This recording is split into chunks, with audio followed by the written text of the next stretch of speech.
성경 읽어주는 남자입니다.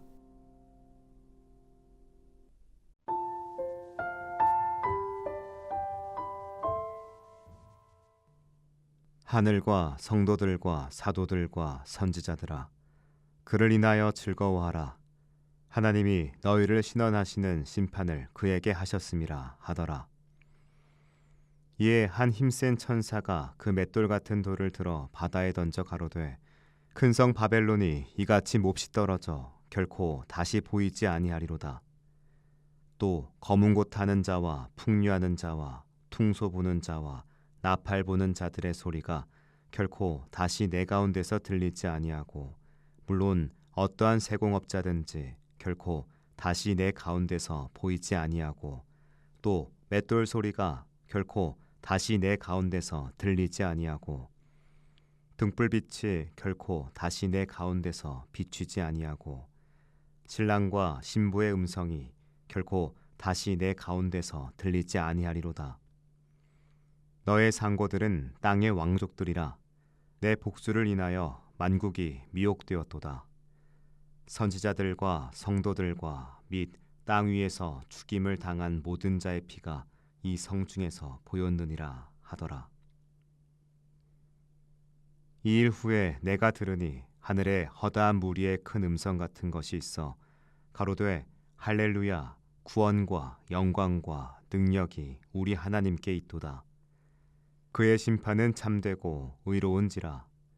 음행으로 땅을 더럽게 한 큰 음녀를 심판하사 자기 종들의 피를 그의 손에 갚으셨도다 하고, 두 번째 가로되, 할렐루야 하더니 그 연기가 세세토로 올라가더라. 또 24장로와 네 생물이 엎드려 보좌에 앉으신 하나님께 경배하여 가로되, 아멘 할렐루야 하니, 보좌에서 음성이 나서 가로되, 하나님의 종들 곧 그를 경외하는 너희들아, 물온대소하고 다 우리 하나님께 찬송하라 하더라. 또 내가 들으니 허다한 무리의 음성도 같고 많은 물소리도 같고 큰 뇌성도 같아서 가로되, 할렐루야, 주 우리 하나님 곧 전능하신 이가 통치하시도다. 우리가 즐거워하고 크게 기뻐하여 그에게 영광 돌리세.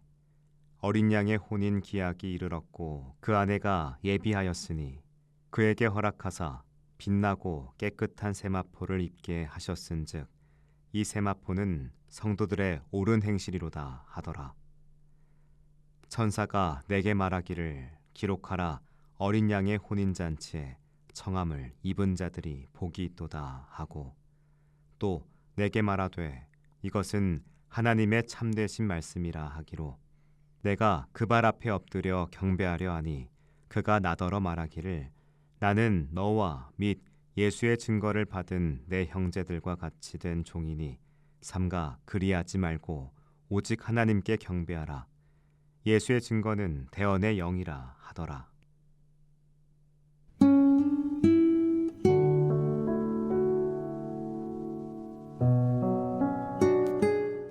요한계시록 18장 20절은 그러함으로 하느라, 성도들아, 사도들아, 예언자들아, 그 여자를 두고 즐거워하여라.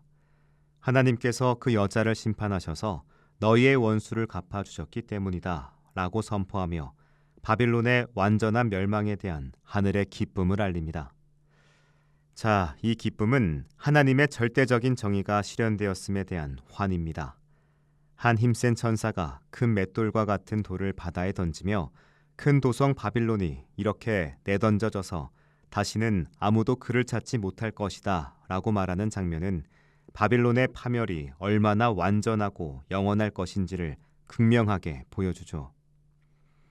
더 이상 그 안에는 수금 타는 사람의 소리도, 노래하는 사람의 소리도, 피리 부는 사람의 소리도, 나팔 부는 사람의 소리도 들리지 않을 것이며, 등불빛도 비치지 않고 신랑 신부의 음성도 다시는 들리지 않을 것이라고 반복적으로 언급됩니다.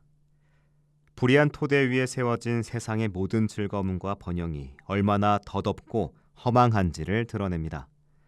이 말씀은 현대 사회의 과도한 향락주의와 외형적 성공 추구에 대한 준엄한 경고이기도 합니다. 바빌론이 심판받는 결정적인 이유는 예언자들과 성도들의 피가 그 여자에게서 발견되었는데 그 여자는 땅 위에서 살육당한 모든 사람의 피를 가진 것이다 라는 말씀에 있습니다. 불의하고 폭력적인 체제가 약자와 소수자를 억압하고 침묵시키는 죄악에 대한 하나님의 엄중한 심판을 의미합니다. 이러한 바빌론의 멸망에 이어 요한계시록 19장은 할렐루야로 시작되는 하늘의 찬양으로 가득합니다. 할렐루야! 구원과 영광과 권능이 우리 하나님께 있다. 당신의 심판은 참되고 의롭다. 당신은 음행으로 땅을 더럽힌 큰 창녀를 심판하시고 자기 종들의 피 흘린 원한을 그 여자에게 갚아주셨다. 이 찬양은 심판이 파괴가 아니라 정의가 실현되는 구원의 행위임을 선포합니다. 불의에 대한 하나님의 정의로운 심판은 악이 종식되고 진정한 평화가 도래할 것이라는 희망을 안겨줍니다. 이 찬양은 보좌에 앉으신 하나님께로 향하며 하나님의 모든 종들에게 당신을 찬양하라는 음성으로 이어집니다. 어떤 상황 속에서도 오직 하나님만을 경배하며 찬양해야 할 이유를 분명히 보여줍니다. 이어지는 장면은 우리를 소망과 기대로 이끌어갑니다. 할렐루야! 전능하신 주 우리 하나님께서 왕권을 잡으셨다. 어린 양의 혼인잔치가 이르렀으니 그의 신부가 단장을 마쳤다. 바빌론의 멸망 이후 전능하신 하나님께서 친히 왕권을 잡으시고 어린 양의 혼인잔치가 준비되었다는 선포는 심판 이후에 도래할 하나님의 완전한 통치와 당신의 백성, 곧 교회의 영광스러운 모습을 보여줍니다. 특히 신부가 입는 빛나고 깨끗한 고운 모시옷은 성도들의 의로운 행실이라고 명시되어 있습니다. 구원이 개인적인 믿음에 그치는 것이 아니라 믿는 자들의 삶 속에서 나타나는 정의롭고 윤리적인 실천, 곧 의로운 행실과 얼마나 밀접하게 연결되어 있는지를 강조하는 말씀입니다. 사회적 정의의 실천과 구원의 완성은 밀접하게 연결되어 있습니다. 이 본문의 마지막 부분에서 요한이 천사에게 경배하려 하자 천사는 그러면 안 된다. 나는 너와 예수의 증언을 간직하고 있는 너의 동료 종들 가운데 하나다. 하나님께 경배하여라. 예수의 증언은 예언의 영이다. 라고 말하며 경배의 대상을 명확하게 합니다. 참된 예언의 역할은 세상 권력이나 어떤 다른 존재에게 굴복하는 것이 아니라 오직 예수 그리스도의 진리를 선포하고 이를 통해 세상의 불의를 폭로하는 겁니다. 오늘날 교회가 권력과 결탁하거나 목회자를 우상시하고 세상의 유행을 좇는 모습을 아프게 성찰하도록 하는 말씀이죠. 바빌론의 종말은 불의한 세상 권력과 그에 동조하는 모든 것의 필연적인 파멸을 의미합니다. 모든 성도는 이 세상의 타락한 흐름에 휩쓸리지 않고 의로운 행실과 참된 예배로 어린 양의 신부로서의 정체성을 지키며 그리스도의 재림과 하나님 나라의 완전한 도래를 소망하며 살아가야 합니다.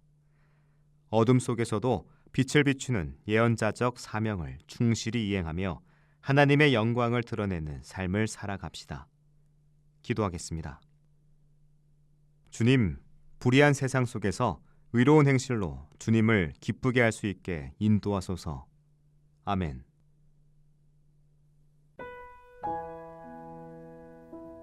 지금까지 묵상에 함께하는 교회 홍정한 목사, 내레이션 성경 읽어주는 남자였습니다.